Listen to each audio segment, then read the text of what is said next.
L'affaire Le Rouge de Émile Gaboriau.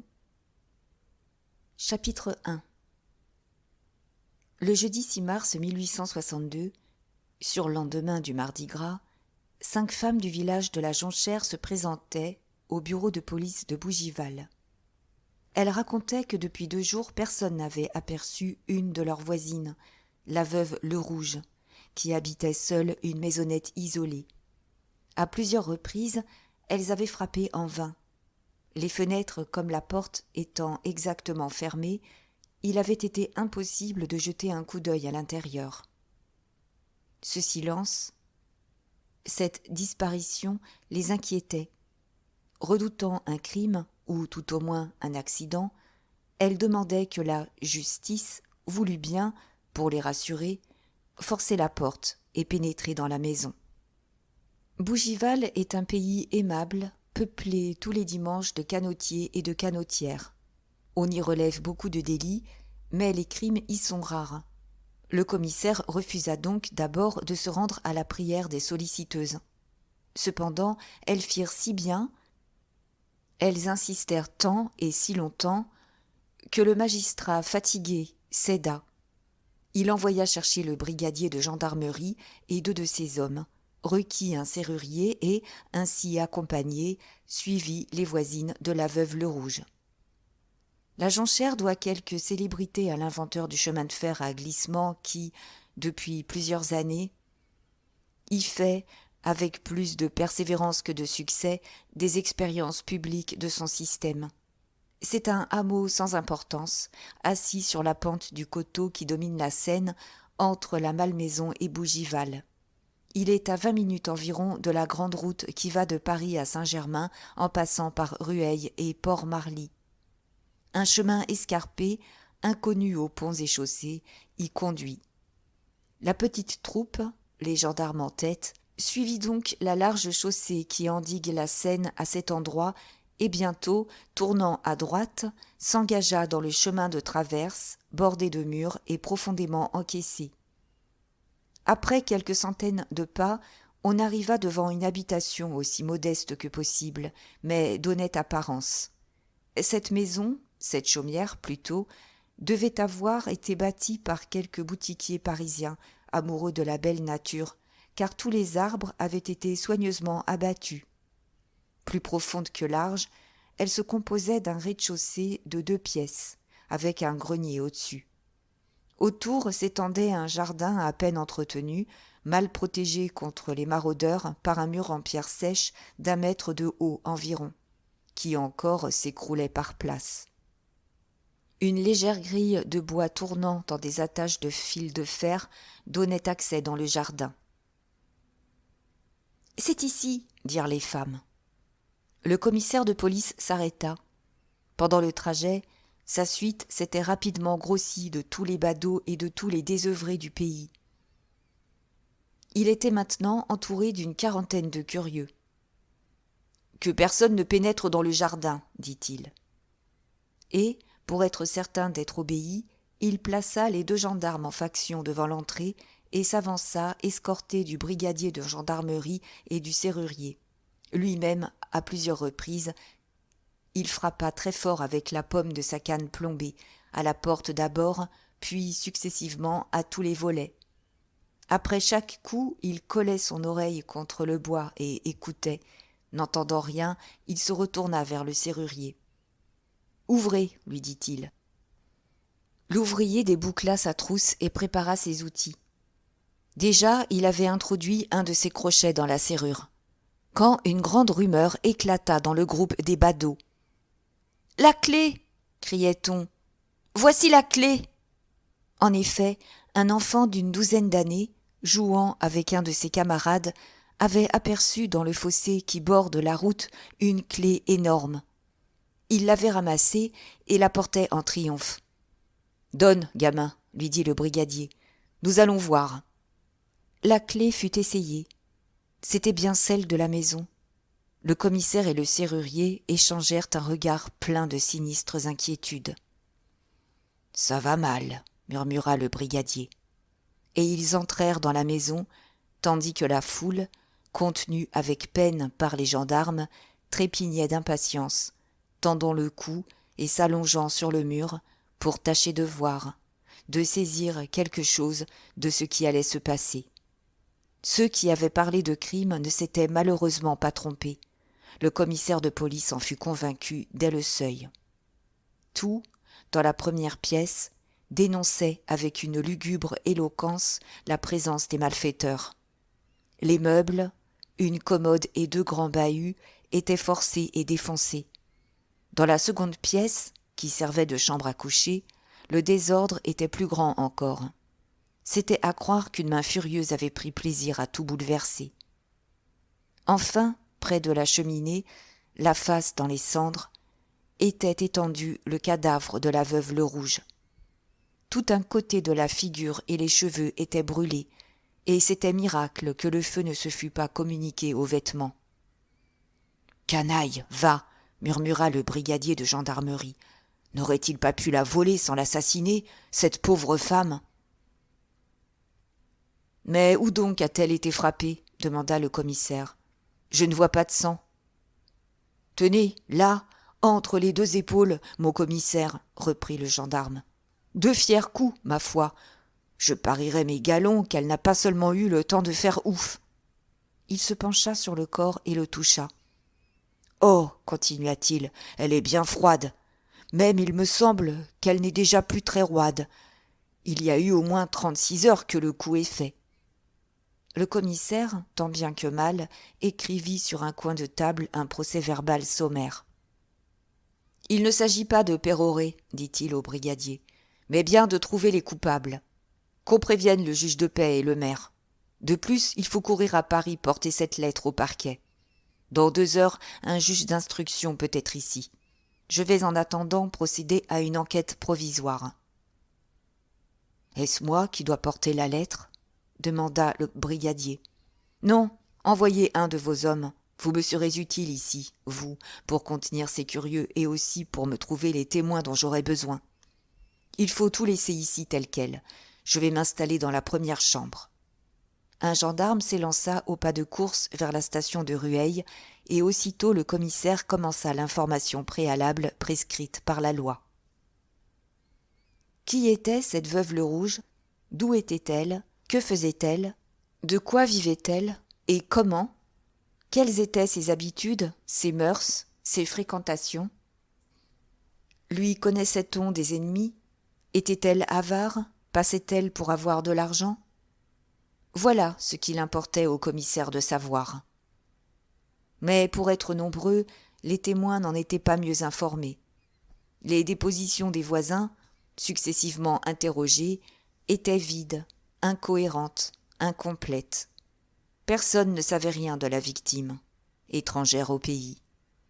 Beaucoup de gens se présentaient, d'ailleurs, qui venaient bien moins pour donner des renseignements que pour en demander.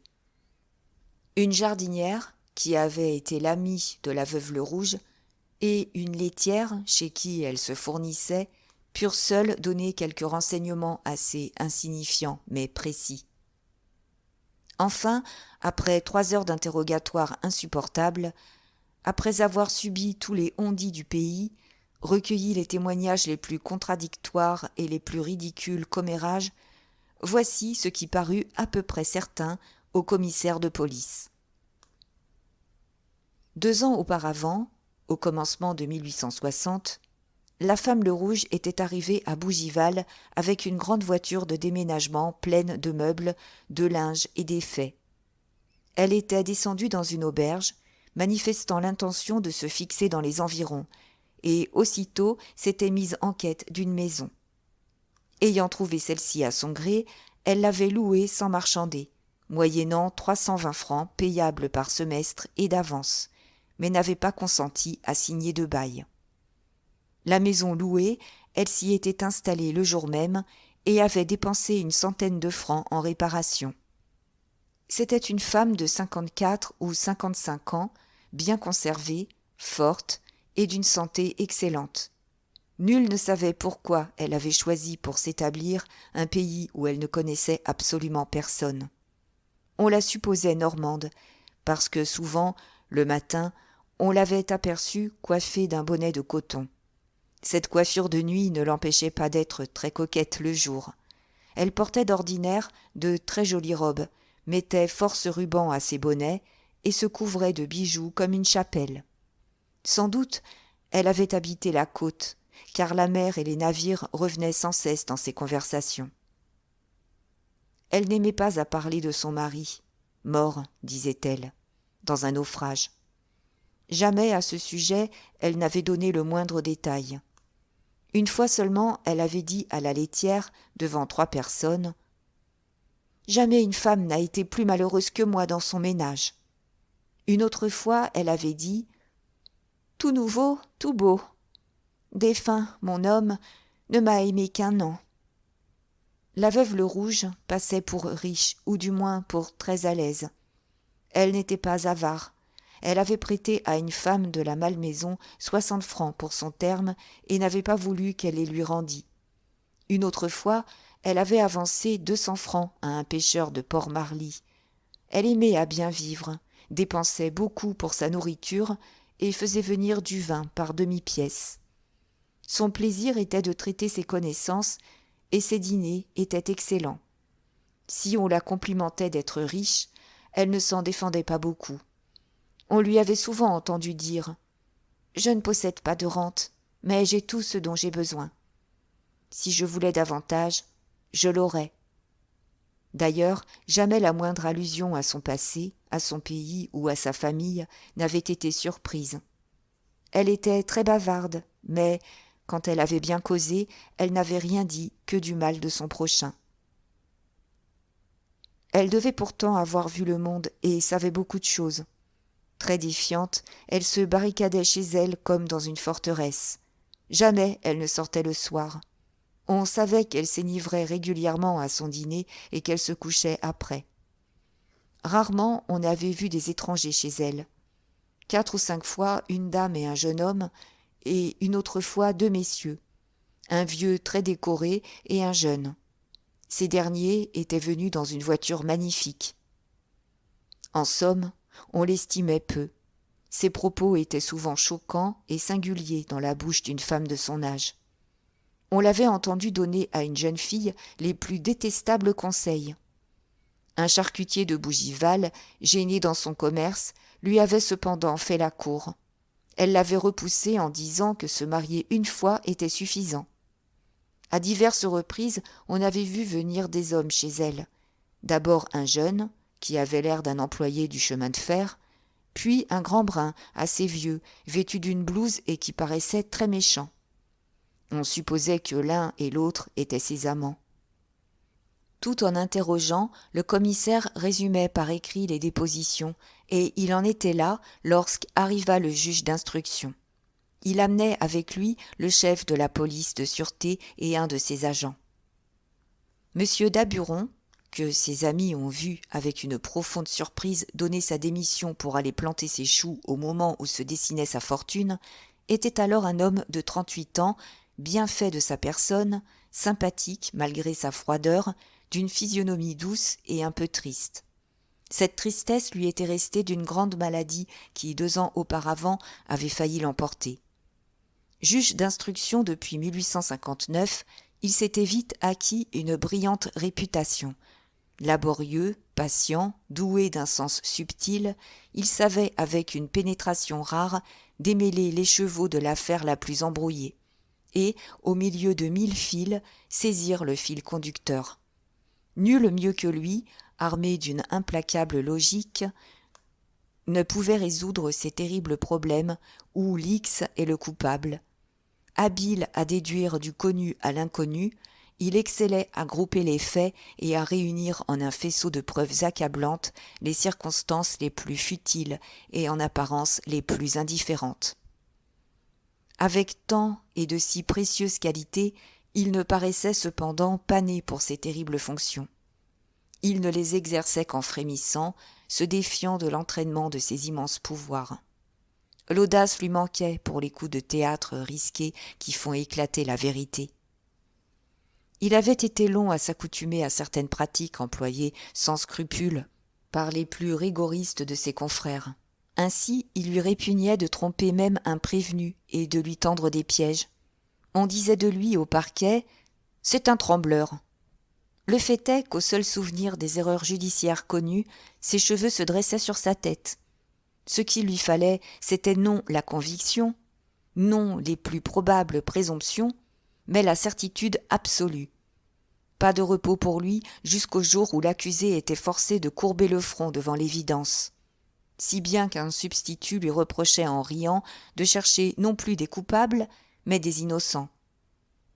Le chef de la police de sûreté n'était autre que le célèbre Gévrol, lequel ne manquera pas de jouer un rôle important dans les drames de nos neveux.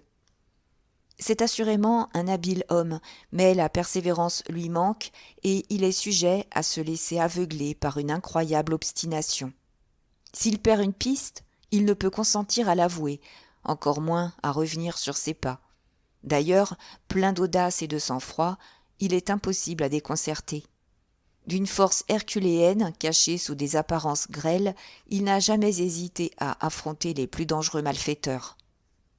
Mais sa spécialité, sa gloire, son triomphe, c'est une mémoire des physionomies, si prodigieuse qu'elle passe les bornes du croyable. A-t-il vu une figure 5 minutes ? C'est fini. Elle est casée. Elle lui appartient. Partout, en tout temps, il la reconnaîtra. Les impossibilités de lieu, les invraisemblances de circonstances, les plus incroyables déguisements ne le dérouteront pas. Cela tient, prétend-il, à ce que d'un homme il ne voit, il ne regarde que les yeux. Il reconnaît le regard sans se préoccuper des traits. L'expérience fut tentée, il n'y a pas bien des mois, à Poissy. On drapa dans des couvertures 3 détenus, afin de déguiser leur taille. On leur mit sur la face un voile épais où des trous étaient ménagés pour les yeux. Et en cet état, on les présenta à Gévrol. Sans la moindre hésitation, il reconnut 3 de ces pratiques et les nomma. Le hasard seul l'avait-il servi ? L'aide de camp de Gévrol était, ce jour-là, un ancien repris de justice réconcilié avec les lois, un gaillard habile dans son métier, fin comme l'ambre et jaloux de son chef qu'il jugeait médiocrement fort. On le nommait Lecoq. Le commissaire de police, que sa responsabilité commençait à gêner, accueillit le juge d'instruction et les 2 agents comme des libérateurs. Il exposa rapidement les faits et lut son procès-verbal. « Vous avez fort bien procédé, monsieur, lui dit le juge. Tout ceci est très net. Seulement, il est un fait que vous oubliez. »« Lequel, monsieur ?» demanda le commissaire. « Quel jour a-t-on vu pour la dernière fois la veuve Le Rouge, et à quelle heure ?»« J'allais y arriver, monsieur. On l'a rencontrée le soir du Mardi Gras, à 5h20. Elle revenait de Bougival avec un panier de provisions. »« Monsieur le commissaire est sûr de l'heure ?» interrogea Gévrol. « Parfaitement, et voici pourquoi. Les 2 témoins dont la déposition me fixe, la femme Tellier et un tonnelier, qui demeurent ici près, descendaient de l'omnibus américain qui part de Marly toutes les heures, lorsqu'ils ont aperçu la veuve Le Rouge dans le chemin de traverse. Ils ont pressé le pas pour la rejoindre, ont causé avec elle et ne l'ont quittée qu'à sa porte. »« Et qu'avait-elle dans son panier ?» demanda le juge d'instruction. « Les témoins l'ignorent. Ils savent seulement qu'elle rapportait 2 bouteilles de vin cacheté et 1 litre d'eau-de-vie. Elle se plaignait du mal de tête et leur dit que, bien qu'il fût d'usage de s'amuser le jour du Mardi Gras, elle allait se coucher. »« Eh bien, s'exclama le chef de la sûreté, « je sais où il faut chercher. »« Vous croyez ?» fit M. Daburon. « Parbleu, c'est assez clair. Il s'agit de trouver le grand brun, le gaillard à la blouse. L'eau-de-vie et le vin lui étaient destinés. La veuve l'attendait pour souper. Il est venu, l'aimable galant. »« Oh !» insinua le brigadier évidemment révolté. « Elle était bien laide et terriblement vieille. » Gévrol regarda d'un air goguenard l'honnête gendarme. « Sachez, brigadier, dit-il, qu'une femme qui a de l'argent est toujours jeune et jolie, si cela lui convient. »« Peut-être y a-t-il là quelque chose, » reprit le juge d'instruction. « Pourtant, ce n'est pas là ce qui me frappe. ce seraient plutôt ces mots de la veuve Le Rouge. Si je voulais davantage, je l'aurais. C'est aussi ce qui éveilla mon attention, appuya le commissaire. Mais Gévrol ne se donnait plus la peine d'écouter. Il tenait sa piste. Il inspectait minutieusement les coins et les recoins de la pièce. Tout à coup, il revint vers le commissaire. « J'y pense, s'écria-t-il. N'est-ce pas le mardi que le temps a changé ? Il gelait depuis une quinzaine et nous avons eu de l'eau. À quelle heure la pluie a-t-elle commencé ? » « À 9h30, répondit le brigadier. Je sortais de souper et j'allais faire ma tournée dans les balles quand j'ai été pris par une averse vis-à-vis de la rue des Pêcheurs. En moins de 10 minutes, il y avait un demi-pouce d'eau sur la chaussée. « Très bien, dit Gévrol. Donc, si l'homme est venu après 9h30, il devait avoir ses souliers pleins de boue. Sinon, c'est qu'il est arrivé avant. On aurait dû voir cela ici, puisque le carreau est frotté. Y avait-il des empreintes de pas, monsieur le commissaire ? Je dois avouer que nous ne nous en sommes pas occupés. Ah, fit le chef de la sûreté d'un ton dépité, c'est bien fâcheux. Attendez, reprit le commissaire, il est encore temps d'y voir, non dans cette pièce, mais dans l'autre. Nous n'y avons rien dérangé absolument. Mes pas et ceux du brigadier seraient aisés à distinguer. Voyons. Comme le commissaire ouvrait la porte de la seconde chambre, Gévrol l'arrêta. « Je demanderai à monsieur le juge, dit-il, de me permettre de tout bien examiner avant que personne entre. C'est important pour moi. »« Certainement, » approuva monsieur Daburon. Gévrol passa le premier, et tous, derrière lui, s'arrêtèrent sur le seuil. Ainsi, ils embrassaient d'un coup d'œil le théâtre du crime. Tout, ainsi que l'avait constaté le commissaire, semblait avoir été mis sans dessus-dessous par quelques furieux. Au milieu de la chambre était une table dressée. Une nappe fine, blanche comme la neige, la recouvrait. Dessus se trouvait un magnifique verre de cristal taillé, un très beau couteau et une assiette de porcelaine. Il y avait encore une bouteille de vin à peine entamée et une bouteille d'eau-de-vie dont on avait bu la valeur de 5 à 6 petits verres. À droite, le long du mur, étaient appuyées 2 belles armoires de noyer à serrure ouvragée, une de chaque côté de la fenêtre. L'une et l'autre étaient vides, et de tous côtés, sur le carreau, le contenu était éparpillé. C'étaient des hardes, du linge, des effets dépliés, secoués, froissés. Au fond, près de la cheminée, un grand placard renfermant de la vaisselle était resté ouvert. De l'autre côté de la cheminée, un vieux secrétaire à dessus de marbre avait été défoncé, brisé, mis en morceaux et fouillé sans doute jusque dans ses moindres rainures. La tablette arrachée pendait, retenue par une seule charnière. Les tiroirs avaient été retirés et jetés à terre. Enfin, à gauche, le lit avait été complètement défait et bouleversé. La paille même de la paillasse avait été retirée. « Pas la plus légère empreinte, » murmura Gévrol, contrarié. « Il est arrivé avant 9h30. Nous pouvons entrer sans inconvénient maintenant. » Il entra et marcha droit au cadavre de la veuve Le Rouge, près duquel il s'agenouilla. « Il n'y a pas à dire, grogna-t-il. C'est proprement fait. L'assassin n'est pas un apprenti. » Puis, regardant de droite et de gauche, « Oh, oh, continua-t-il, la pauvre diablesse était en train de faire la cuisine quand on l'a frappée. Voilà sa poêle par terre, du jambon et des œufs. Le brutal n'a pas eu la patience d'attendre le dîner. Monsieur était pressé. Il a fait le coup le ventre vide. De la sorte, il ne pourra pas invoquer pour sa défense la gaieté du dessert. »« Il est évident, disait le commissaire de police au juge d'instruction, que le vol a été le mobile du crime. »« C'est probable, répondit Gévrol d'un ton narquois. C'est même pour cela que vous n'apercevez pas sur la table le plus léger couvert d'argent. »« Tiens !»« Des pièces d'or dans ce tiroir, » s'exclama Lecoq, qui furetait de son côté. « Il y en a pour 320 francs. »« Par exemple, » fit Gévrol un peu déconcerté. « Mais il revint vite de son étonnement et continua. « Il les aura oubliés.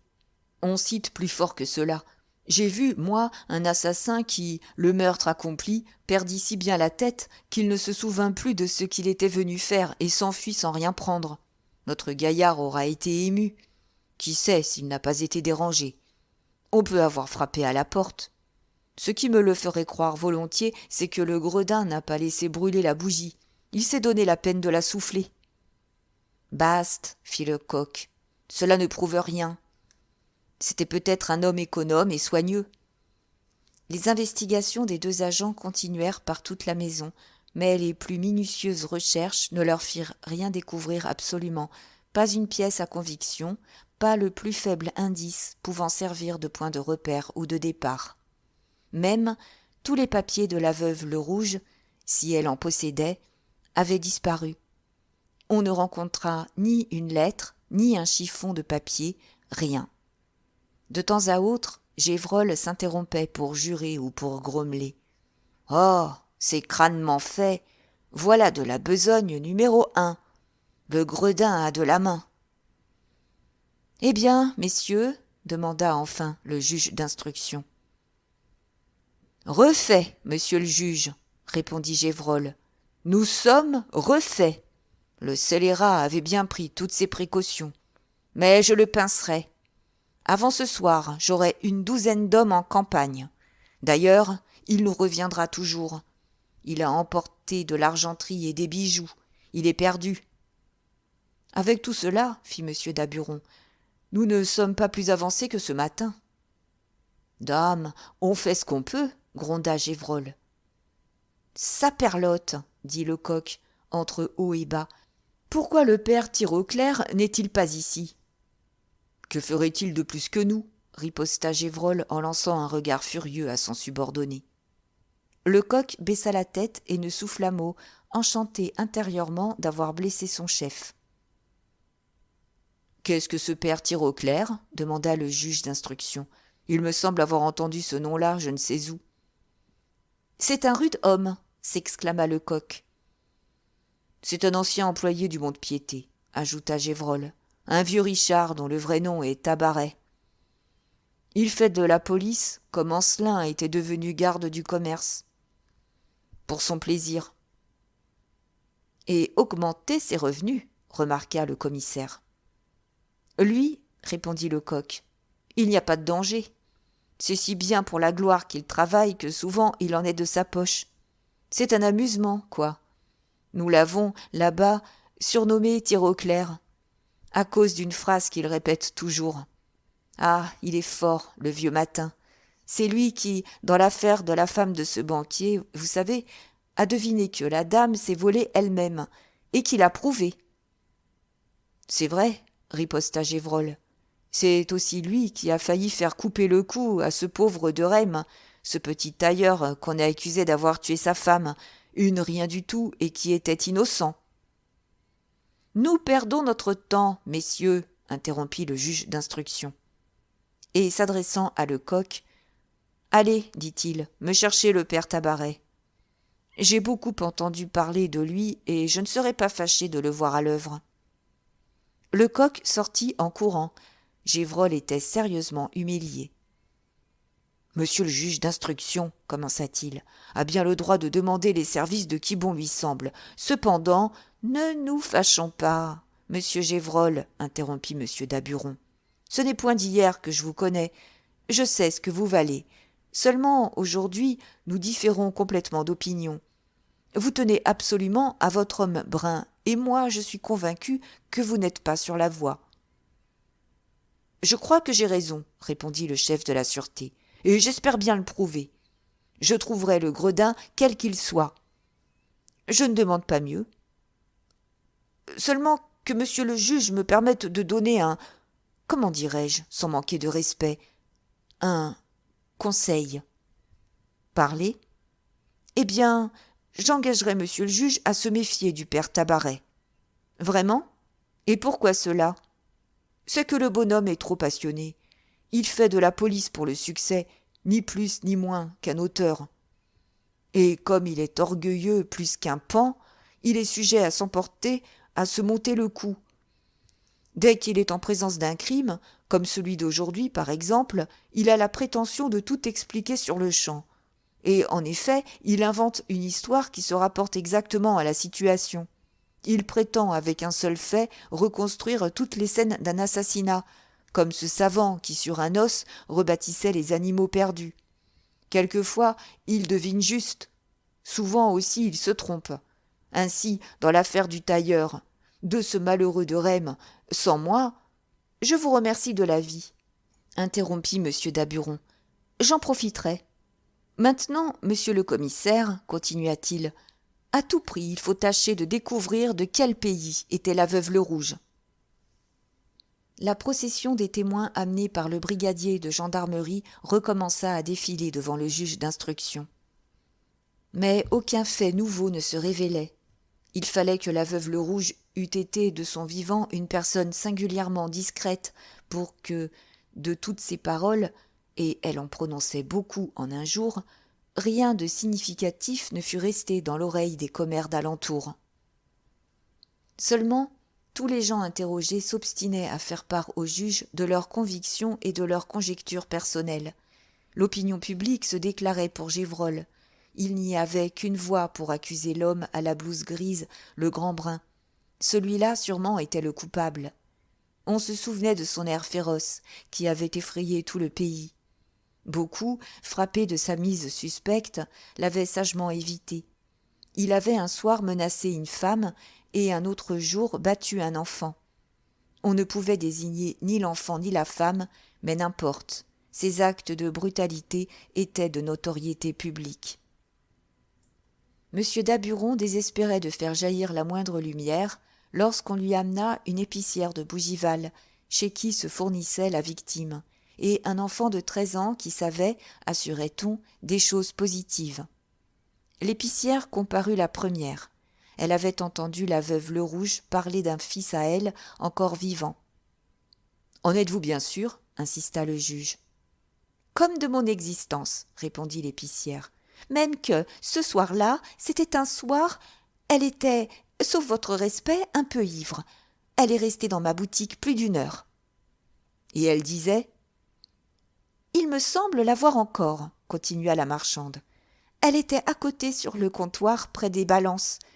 Elle plaisantait avec un pêcheur de Marly, le père Husson, qui peut vous le répéter, et elle l'appelait marin d'eau douce. Mon mari à moi, disait-elle, était marin, lui, mais pour de bon, et la preuve, c'est qu'il restait des années en voyage, et toujours il me rapportait des noix de coco. J'ai un garçon qui est marin, comme défunt son père, sur un vaisseau de l'État. Avait-elle prononcé le nom de son fils ? Pas cette fois-là, mais une autre, qu'elle était, si j'ose dire, très saoule. Elle nous a conté que son garçon s'appelait Jacques et qu'elle ne l'avait pas vu depuis très longtemps. Disait-elle du mal de son mari ?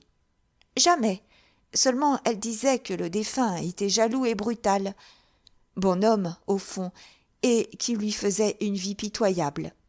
Il avait la tête faible et se forgeait des idées pour un rien. Enfin, il était bête par trop d'honnêteté. Son fils était-il venu la voir depuis qu'elle habitait la Jonchère ? Elle ne m'en a pas parlé. Dépensait-elle beaucoup chez vous ? C'est selon. Elle nous prenait pour une 60aine de francs par mois, quelquefois plus, parce qu'elle voulait du cognac vieux. Elle payait comptant. L'épicière, ne sachant plus rien, fut congédiée. L'enfant qui lui succéda appartenait à des gens aisés de la commune. Il était grand et fort pour son âge. Il avait l'œil intelligent, la physionomie éveillée et narquoise. Le juge ne sembla nullement l'intimider. « Voyons, mon garçon, » lui demanda le juge, « que sais-tu ?»« Monsieur, l'autre avant-hier, le jour du dimanche gras, j'ai vu un homme sur la porte du jardin de madame Le Rouge. »« À quel moment de la journée ?»« De grand matin, j'allais à l'église pour servir la seconde messe. »« Bien, fit le juge. Et cet homme était un grand brun, vêtu d'une blouse ? » Non, monsieur, au contraire, celui-là était petit, court, très gros et pas mal vieux. Tu ne te trompes pas ? Plus souvent, répondit le gamin, Je l'ai envisagé de près, puisque je lui ai parlé. Alors, voyons, raconte-moi cela. Donc, monsieur, je passais, quand je vois ce gros-là sur la porte. Il avait l'air vexé. Oh, mais vexé comme il n'est pas possible.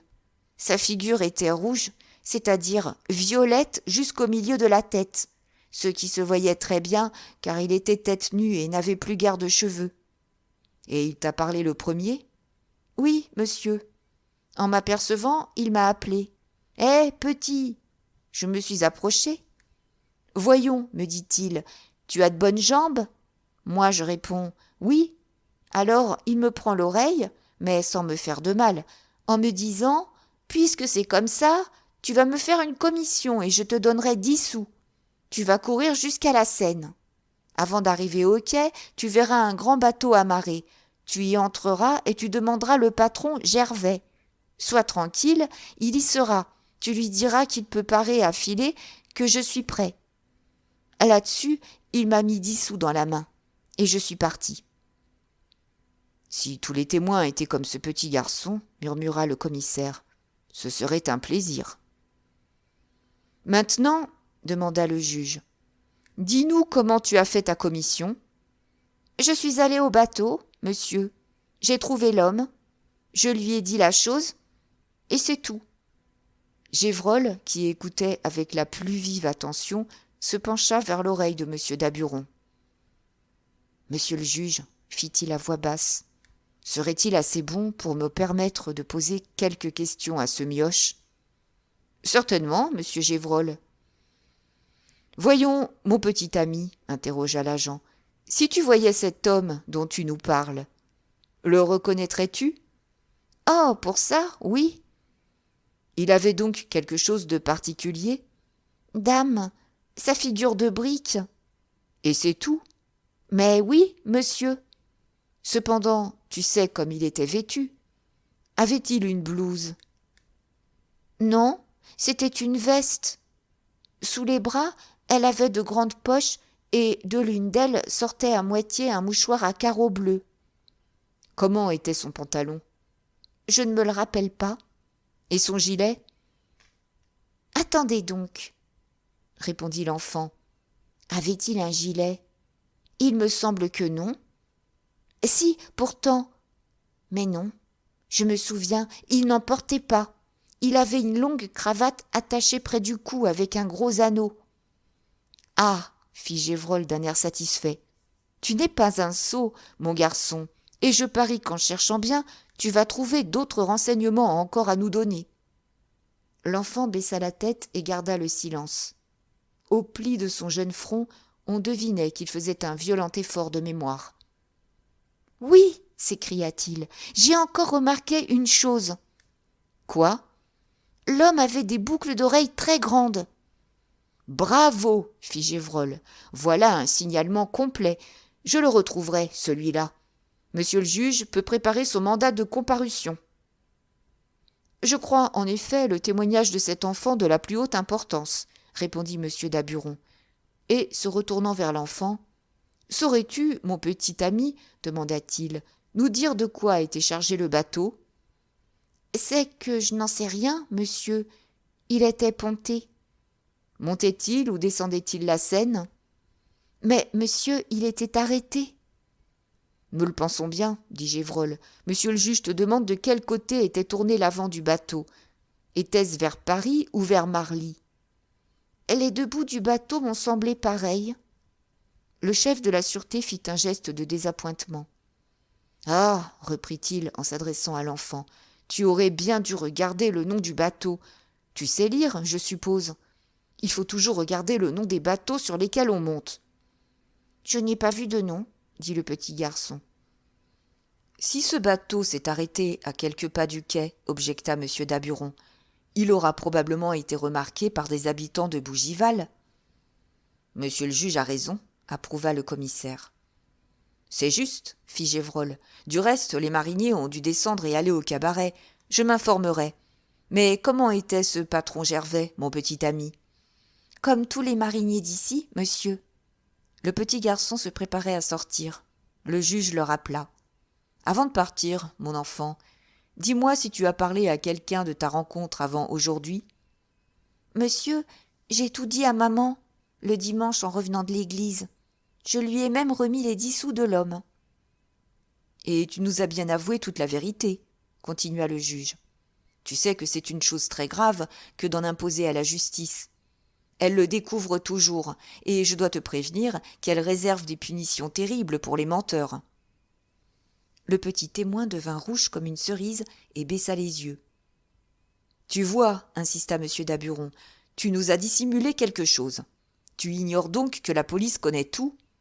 Pardon, monsieur, s'écria l'enfant en fondant en larmes. Pardon, ne me faites pas de mal. Je ne recommencerai plus. Alors, dis en quoi tu nous as trompés. Eh bien, monsieur, ce n'est pas 10 sous que l'homme m'a donné, c'est 20 sous. J'en ai avoué la moitié à maman et j'ai gardé le reste pour m'acheter des billes. Mon petit ami, interrompit le juge, pour cette fois je te pardonne, mais que ceci te serve de leçon pour toute ta vie. Retire-toi et souviens-toi que vainement on scelle la vérité, elle se découvre toujours. Chapitre 2. Les 2 dernières dépositions recueillies par le juge d'instruction pouvaient enfin donner quelque espérance. Au milieu des ténèbres, la plus humble veilleuse brille comme un phare. Je vais descendre à Bougival, si monsieur le juge le trouve bon, proposa Gévrol. Peut-être ferez-vous bien d'attendre un peu, répondit monsieur Daburon. Cet homme a été vu le dimanche matin. Informons-nous de la conduite de la veuve Le Rouge pendant cette journée. 3 voisines furent appelées. Elles s'accordèrent à dire que la veuve Le Rouge avait gardé le lit tout le jour le dimanche gras.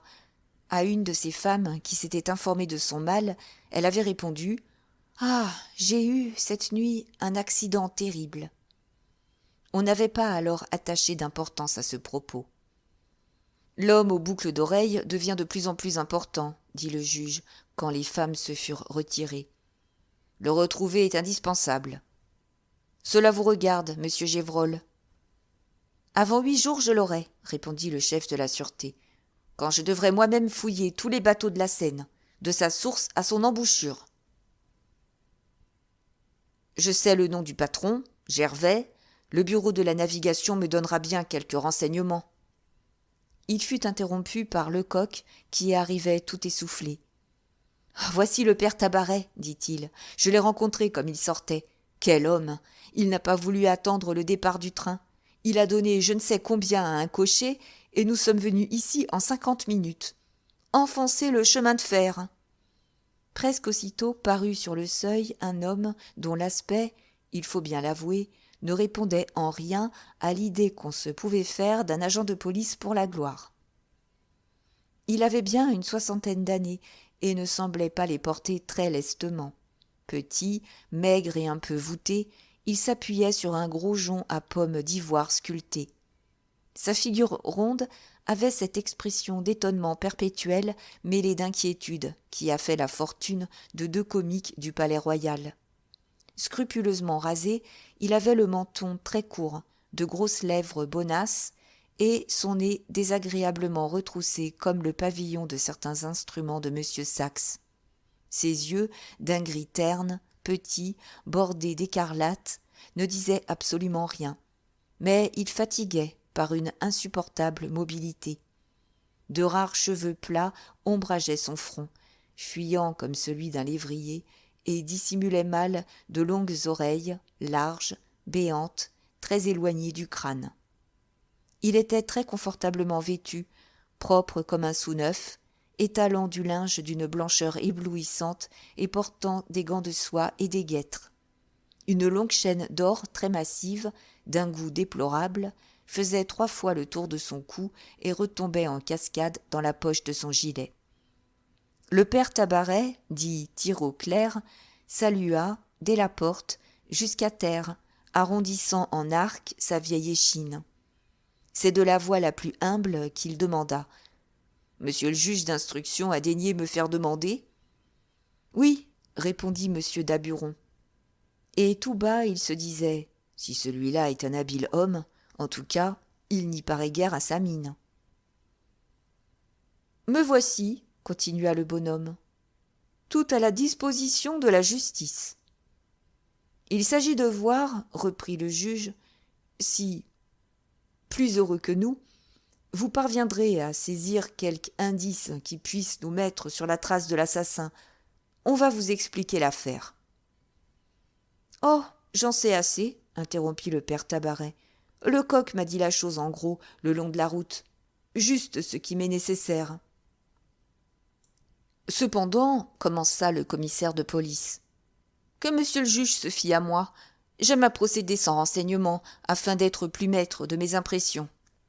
Quand on connaît l'opinion d'autrui, malgré soi on se laisse influencer, de sorte que je vais toujours commencer mes recherches avec le coq. » À mesure que le bonhomme parlait, son petit œil gris s'allumait et brillait comme une escarboucle.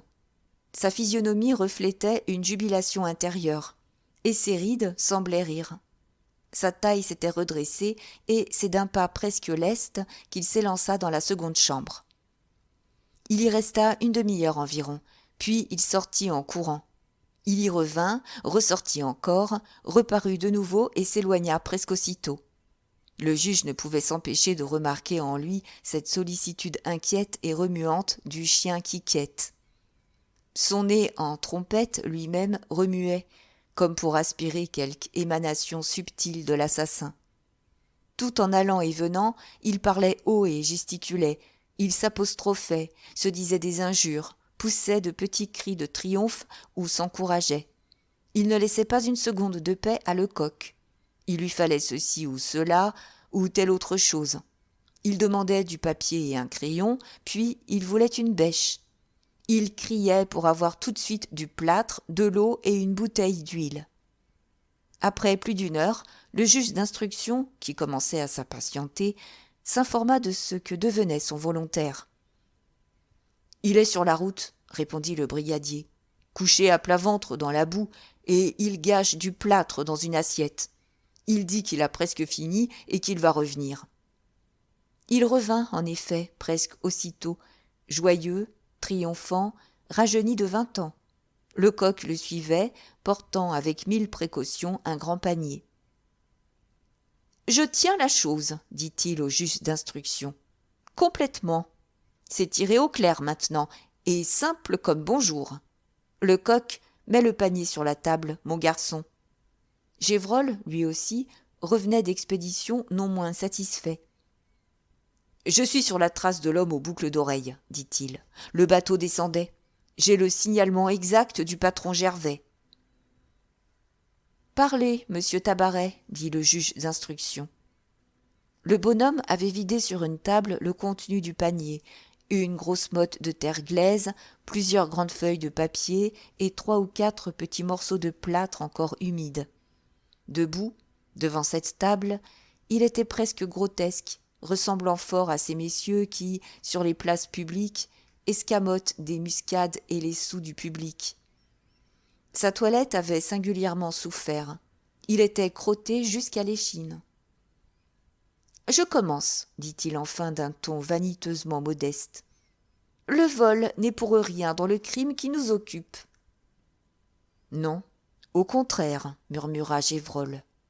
« Je le prouverai, » poursuivit le père Tabaret, « par l'évidence. Je dirai aussi mon humble avis sur le mobile de l'assassinat, mais plus tard. Donc, l'assassin est arrivé ici avant 9h30, c'est-à-dire avant la pluie. Pas plus que monsieur Gévrol, je n'ai trouvé d'empreintes boueuses, mais sous la table, à l'endroit où se sont posés les pieds de l'assassin, j'ai relevé des traces de poussière. Nous voilà donc fixés quant à l'heure.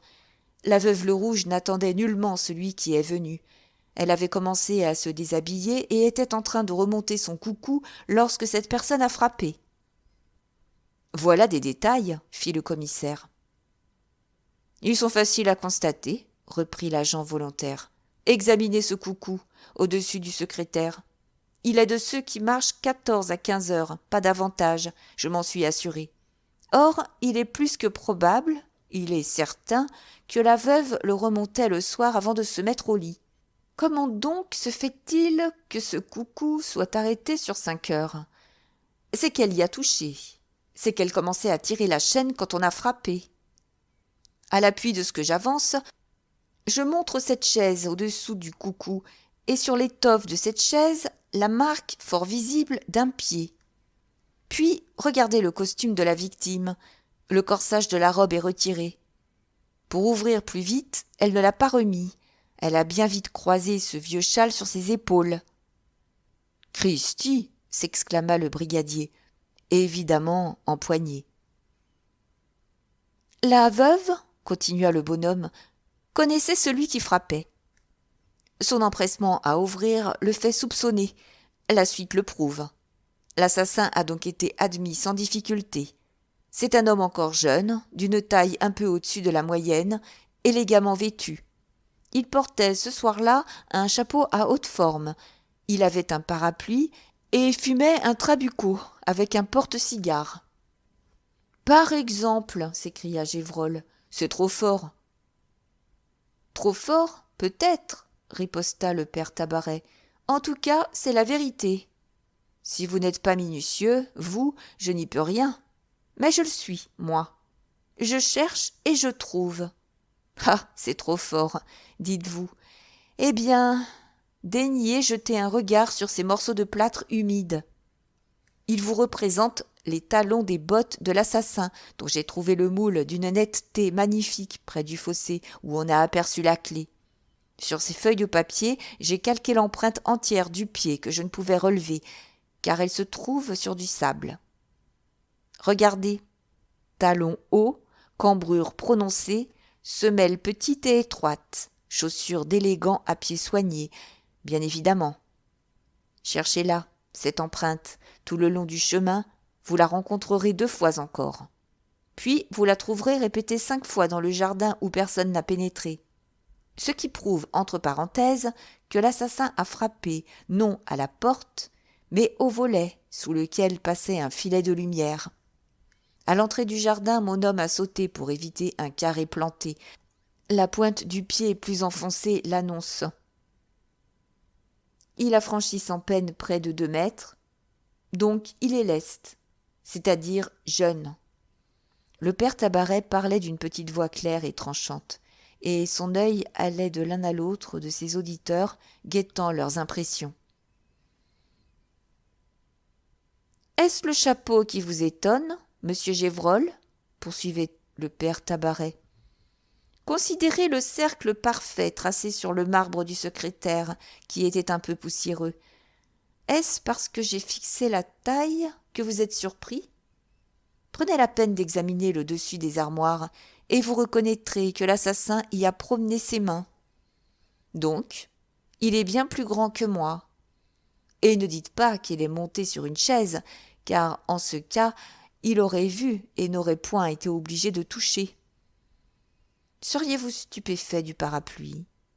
Cette motte de terre garde une empreinte admirable non seulement du bout, mais encore de la rondelle de bois qui retient l'étoffe. Est-ce le cigare qui vous confond ? Voici le bout du trabucot que j'ai recueilli dans les cendres. L'extrémité est-elle mordillée ? A-t-elle été mouillée par la salive ? Non. Donc, celui qui fumait se servait d'un porte-cigare.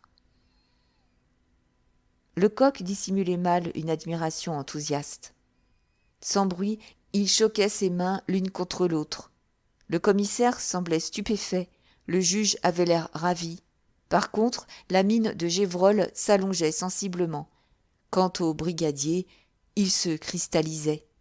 « Maintenant, reprit le bonhomme, écoutez-moi bien. Voici donc le jeune homme introduit. Comment a-t-il expliqué sa présence à cette heure ? Je ne le sais.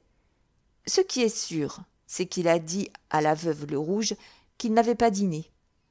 La brave femme a été ravie et tout aussitôt s'est occupée de préparer un repas. Ce repas n'était point pour elle. Dans l'armoire, j'ai retrouvé les débris de son dîner.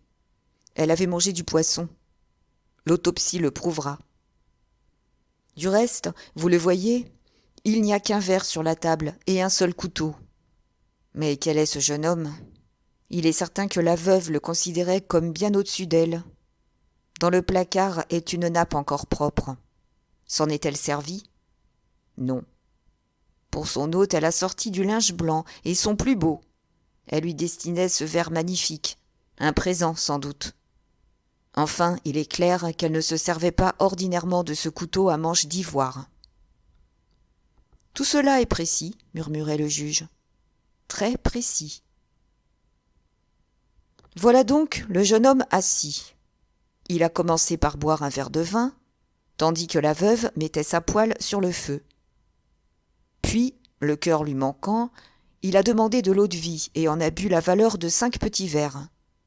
Après une lutte intérieure de 10 minutes, il a fallu ce temps pour cuire le jambon et les œufs au point où ils le sont.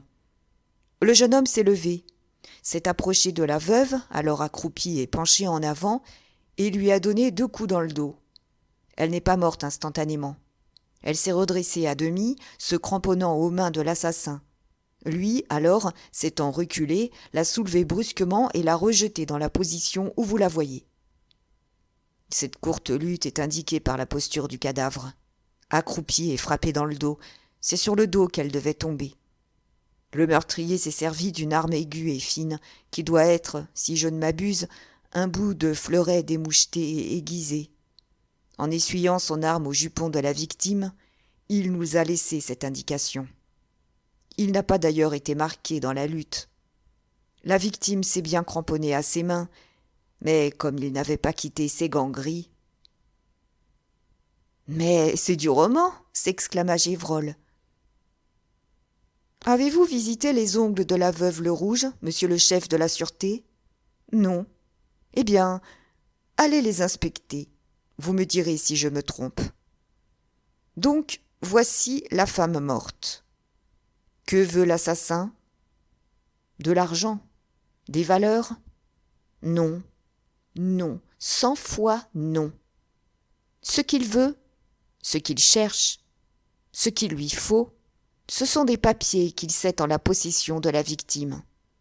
Pour les avoir, il bouleverse tout, il renverse les armoires, déplie le linge, défonce le secrétaire dont il n'a pas la clé et vide la paillasse. Enfin, il les trouve. Et savez-vous ce qu'il en fait de ces papiers ? Il les brûle, non dans la cheminée, mais dans le petit poêle de la première pièce. Son but est rempli désormais. Que va-t-il faire ? Puis, en emportant tout ce qu'il trouve de précieux pour dérouter les recherches et indiquer un vol. Ayant fait main basse sur tout, il l'enveloppe dans la serviette dont il devait se servir pour dîner, et soufflant la bougie, il s'enfuit, ferme la porte en dehors et jette la clé dans un fossé. Et voilà. « Monsieur Tabaret, fit le juge, votre enquête est admirable, et je suis persuadé que vous êtes dans le vrai. »« Hein » s'écria Lecoq. « Est-il assez colossal, mon papa tire au clair ?»« Pyramidal, renchérit ironiquement Gévrol. Je pense seulement que ce jeune homme très bien devait être un peu gêné par un paquet enveloppé dans une serviette blanche et qui devait se voir de fort loin. »« Aussi ne l'a-t-il pas emporté à 100 lieues, répondit le père Tabaret. Vous comprenez que pour gagner la station du chemin de fer, il n'a pas eu la bêtise de prendre l'omnibus américain. Il s'y est rendu à pied, par la route plus courte du bord de l'eau. Or, en arrivant à la Seine, à moins qu'il ne soit plus fort encore que je ne le suppose, son premier soin a été d'y jeter ce paquet indiscret. « Croyez-vous, papa tire au clair ?» demanda Gévrol. « Je le parierais. Et la preuve, c'est que j'ai envoyé 3 hommes, sous la surveillance d'un gendarme, pour fouiller la Seine à l'endroit le plus rapproché d'ici. S'ils retrouvent le paquet, je leur ai promis une récompense. »« De votre poche, vieux passionné ?»« Oui, monsieur Gévrol, de ma poche. »« Si on trouvait ce paquet, pourtant, » murmura le juge. Un gendarme entra sur ces mots. « Voici, dit-il en présentant une serviette mouillée renfermant de l'argenterie, de l'argent et des bijoux. Ce que les hommes ont trouvé. Ils réclament 100 francs qu'on leur a promis. » Le père Tabaret sortit de son portefeuille un billet de banque qu'il remit au gendarme. « Maintenant, demanda-t-il en écrasant Gévrol d'un regard superbe, que pense monsieur le juge d'instruction ? Je crois que, grâce à votre pénétration remarquable, nous aboutirons et… » Il n'acheva pas. Le médecin, mandé pour l'autopsie de la victime, se présentait. Le docteur, sa répugnante besogne achevée, ne put que confirmer les assertions et les conjectures du père Tabaret. Ainsi, il expliquait, comme le bonhomme, la position du cadavre. À son avis aussi, il devait y avoir eu lutte. Même, autour du cou de la victime, il fit remarquer un cercle bleuâtre à peine perceptible, produit vraisemblablement par une étreinte suprême du meurtrier. Enfin, il déclara que la veuve Le Rouge avait mangé 3 heures environ avant d'être frappée. Il ne restait plus qu'à rassembler quelques pièces à conviction recueillies qui, plus tard, pouvaient servir à confondre le coupable. Le père Tabaret visita avec un soin extrême les ongles de la morte et, avec des précautions infinies, il put en extraire les quelques éraillures de peau qui s'y étaient logées. Le plus grand de ces débris de gants n'avait pas 2 millimètres. Cependant, on distinguait très aisément la couleur. Il mit aussi de côté le morceau de jupon où l'assassin avait essuyé son arme. C'était, avec le paquet retrouvé dans la Seine et les diverses empreintes relevées par le bonhomme, tout ce que le meurtrier avait laissé derrière lui. Ce n'était rien, mais ce rien était énorme aux yeux de M. Daburon, et il avait bon espoir. Le plus grand écueil dans les instructions de crimes mystérieux est une erreur sur le mobile. Si les recherches prennent une fausse direction, elles vont s'écartant de plus en plus de la vérité à mesure qu'on les poursuit. Grâce au père Tabaret, le juge était à peu près certain de ne point se tromper. La nuit était venue. Pendant ce temps, le magistrat n'avait désormais rien à faire à la jonchère. Gévrol, que poignait le désir de rejoindre l'homme aux boucles d'oreilles, déclara qu'il restait à Bougival. Il promit de bien employer sa soirée, de courir tous les cabarets et de dénicher, s'il se pouvait, de nouveaux témoins. Au moment de partir, lorsque le commissaire et tout le monde eurent pris congé de lui, M. Daburon proposa au père Tabaret de l'accompagner. « J'allais solliciter cet honneur, » répondit le bonhomme. Ils sortirent ensemble, et naturellement le crime qui venait d'être découvert et qui les préoccupait également devint le sujet de la conversation. « Saurons-nous ou ne saurons-nous pas les antécédents de cette vieille femme ?» répétait le père Tabaret. « Tout est là, désormais. »« Nous les connaîtrons, » répondait le juge, « si l'épicière a dit vrai. Si le mari de la veuve Le Rouge a navigué, si son fils Jacques est embarqué, le ministère de la Marine nous aura vite donné les éléments qui nous manquent. J'écrirai ce soir même. » Ils arrivèrent à la station de Rueil et prirent le chemin de fer. Le hasard les servit bien. Ils se trouvèrent seuls dans un compartiment de première. Mais le père Tabaret ne causait plus. Il réfléchissait, il cherchait, il combinait, et sur sa physionomie on pouvait suivre le travail de sa pensée. Le juge le considérait curieusement, intrigué par le caractère de ce singulier bonhomme, qu'une passion, pour le moins originale, mettait au service de la rue de Jérusalem. « Monsieur Tabaret, lui demanda-t-il brusquement, y a-t-il longtemps, dites-moi, que vous faites de la police ? » « 9 ans, monsieur le juge. 9 ans passés. Et je suis assez surpris, permettez-moi de vous l'avouer, que vous n'ayez pas déjà entendu parler de moi. »« Je vous connaissais de réputation sans m'en douter, » répondit M. Daburon, « et c'est en entendant célébrer votre talent que j'ai eu l'excellente idée de vous faire appeler. Je me demande seulement ce qui a pu vous pousser dans cette voie. »« Le chagrin, monsieur le juge. L'isolement, l'ennui. Ah, je n'ai pas toujours été heureux, allez. On m'a dit que vous étiez riche. » Le bonhomme poussa un gros soupir qui révélait à lui seul les plus cruelles déceptions. « Je suis à mon aise, en effet, » répondit-il. « Mais il n'en a pas toujours été ainsi. Jusqu'à 45 ans, j'ai vécu de sacrifices et de privations absurdes et inutiles. J'ai eu un père qui a flétri ma jeunesse, gâté ma vie et fait de moi le plus à plaindre des hommes. » Il est de ces professions dont le caractère est tel qu'on ne parvient jamais à le dépouiller entièrement. M. Daburon était toujours et partout un peu juge d'instruction. « Comment ? Monsieur Tabaret, interrogea-t-il, votre père est l'auteur de toutes vos infortunes ? Hélas, oui, monsieur. Je lui ai pardonné à la longue. Autrefois, je l'ai bien maudit. J'ai jadis accablé sa mémoire de toutes les injures que peut inspirer la haine la plus violente. Lorsque j'ai su. Mais je puis bien vous confier cela. J'avais 25 ans et je gagnais 2000 francs par an au mont-de-piété, quand, un matin, mon père entra chez moi et m'annonce brusquement qu'il est ruiné, qu'il ne lui reste plus de quoi manger. Il paraissait au désespoir et parlait d'en finir avec la vie. Moi, je l'aimais. Naturellement, je le rassure, je lui embellis ma situation, je lui explique longuement que, tant que je gagnerai de quoi vivre, il ne manquera de rien, et, pour commencer, je lui déclare que nous allons demeurer ensemble. Ce qui fut dit fut fait, et pendant 20 ans, je l'ai eu à ma charge. Le vieux. Quoi ? Vous vous repentez de votre honorable conduite, monsieur Tabaret ? Si je m'en repens, c'est-à-dire qu'il aurait mérité d'être empoisonné par le pain que je lui donnais. Monsieur Daburon laissa échapper un geste de surprise qui fut remarqué du bonhomme. Attendez, avant de me condamner, continua-t-il. Donc me voilà, à 25 ans, m'imposant pour le père les plus rudes privations. Plus d'amis, plus d'amourettes, rien.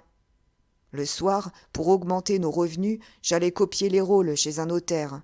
Je me refusais jusqu'à du tabac. J'avais beau faire, le vieux se plaignait sans cesse.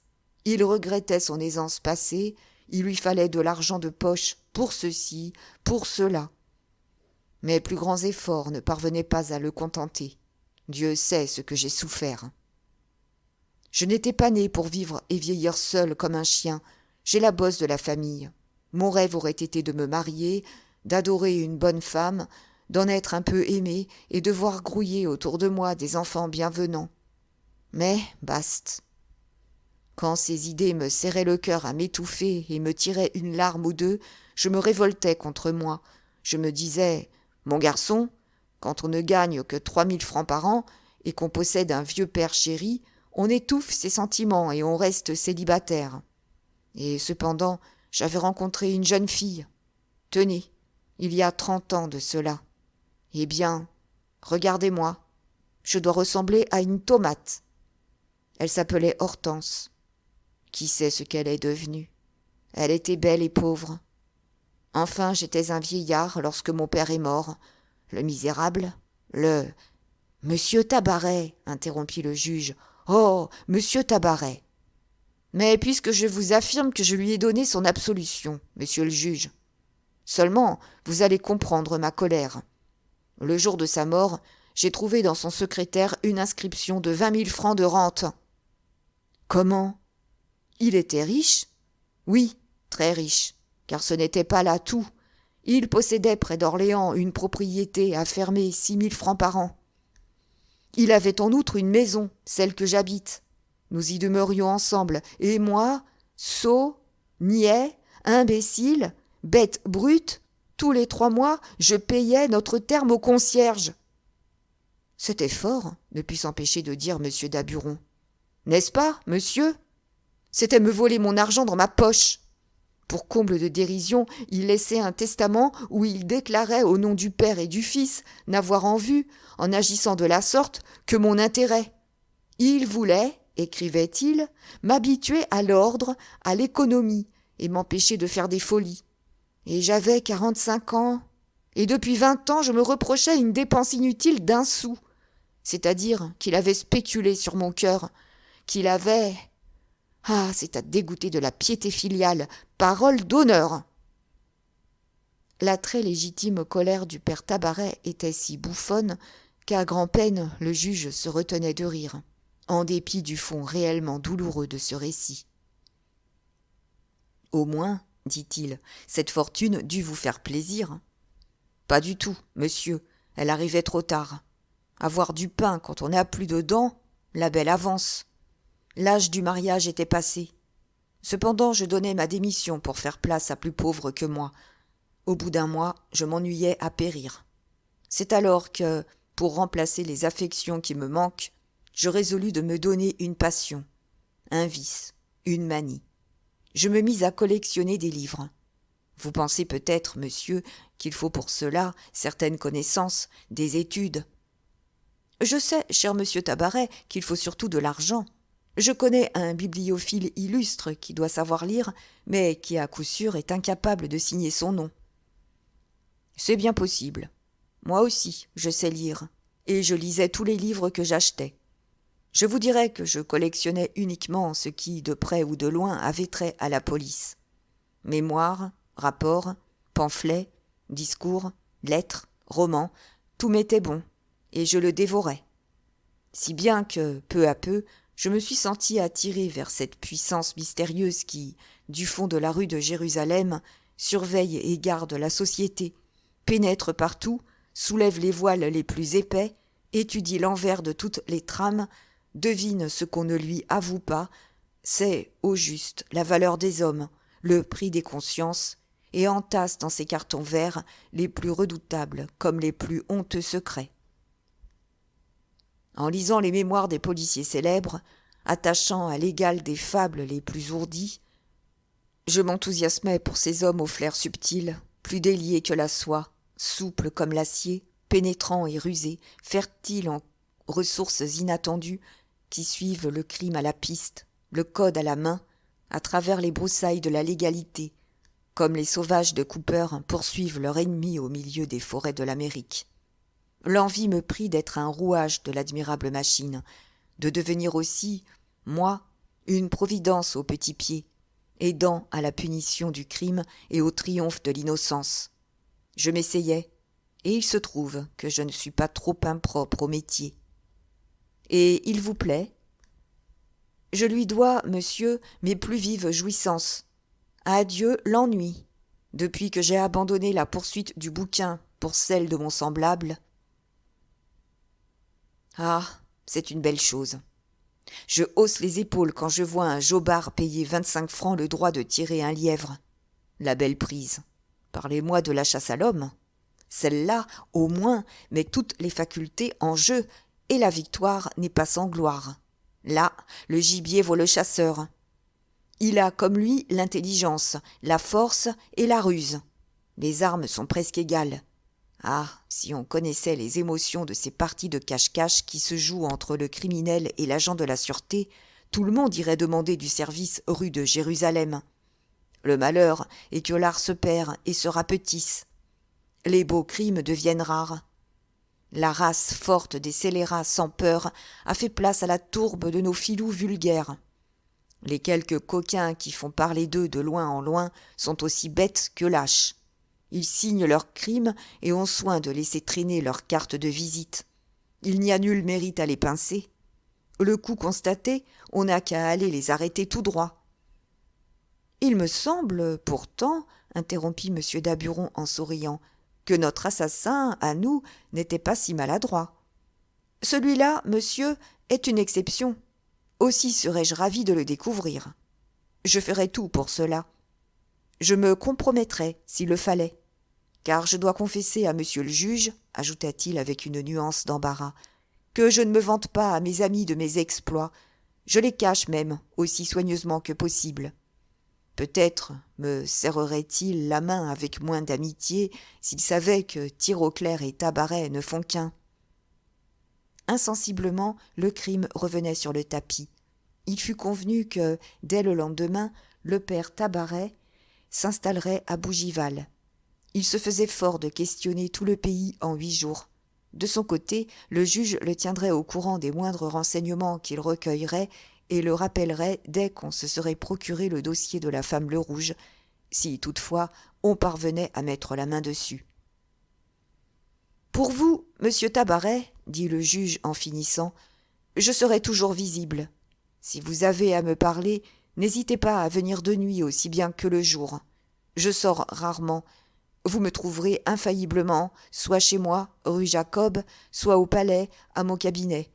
Des ordres seront donnés pour que vous soyez introduit dès que vous vous présenterez. » On entrait en gare en ce moment. M. Daburon, ayant fait avancer une voiture, offrit une place au père Tabaret. Le bonhomme refusa. « Ce n'est pas la peine, répondit-il. Je demeure, comme j'ai eu l'honneur de vous le dire, rue Saint-Lazare, à 2 pas. À demain, donc, dit M. Daburon. À demain, reprit le père Tabaret. Et il ajouta, nous trouverons.